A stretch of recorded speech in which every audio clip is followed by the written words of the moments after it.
Hello everyone, আসসালামু আলাইকুম। সবাই কেমন আছেন? আশা করি সবাই ভালো আছেন। আজকে চলে আসলাম একটি ব্লগ ভিডিও নিয়ে। ভিডিওটি যদি ভালো লেগে থাকে লাইক দিয়ে কমেন্ট করে পাশে থাকবেন সবাই। তো শুরু থেকে আমি সকালবেলা যখন 5:30, ভিডিওটি যদিও অনেক আগের শ্যুট করা, তো ভিডিও যখন করেছি তখন এই ভিডিওটি তখন 5টা বাজে, 5:30 তখন ছাদে গিয়ে আমি ভিডিওটি করেছি। খুব সুন্দর, আকাশটা নীল, খুব ভালো লাগলো, তাই একটু ভিডিও করলাম, তো আপনাদের সাথে শেয়ার করব।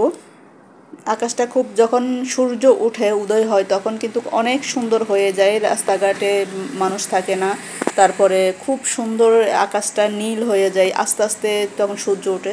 তো পরে বাসায় এসে যে রান্না বান্না করলাম, ভাত রান্না করলাম, এদিক দিয়ে মাংস বসিয়ে দিলাম মাংস রান্না করার জন্য। আর পাশাপাশি এখানে আমি করলা আলু কেটে নিয়েছি।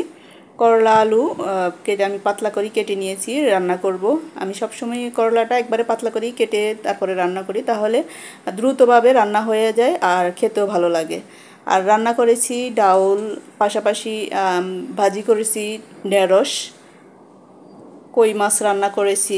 এই ভিডিওটি যদিও আমার অনেক আগের, আমি বাড়ি থেকে আসার পরে ভিডিওটি করা হয়েছে, এজন্য ভয়েস দেওয়া হয় নাই আর ছাড়া হয় নাই। তো আমি বাড়ি থেকে আসার সময় আমার বোনে আমার জন্য দিয়েছি সিমের বিচি। আর কিছু কাজ বাসায় ছিল, বাসার কাজগুলো করা হয় নাই। এখানে আমি আদা রসুন রেখে দিব।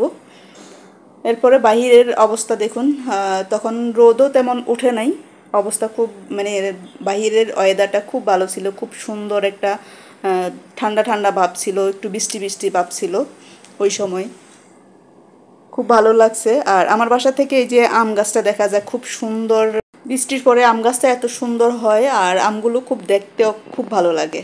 আর ছাদের উপরে একটা সুন্দর গাছ আছে, গাছের মধ্যে অনেক পাতা ছিল, এখন বর্তমানে পাতা নেই। তো ভিডিওটি যদি ভালো লেগে থাকে লাইক কমেন্ট পাশে থাকবেন। এখন রান্না করব খিচুড়ি। খিচুড়ির মধ্যে ভয়েস দেওয়া নেই।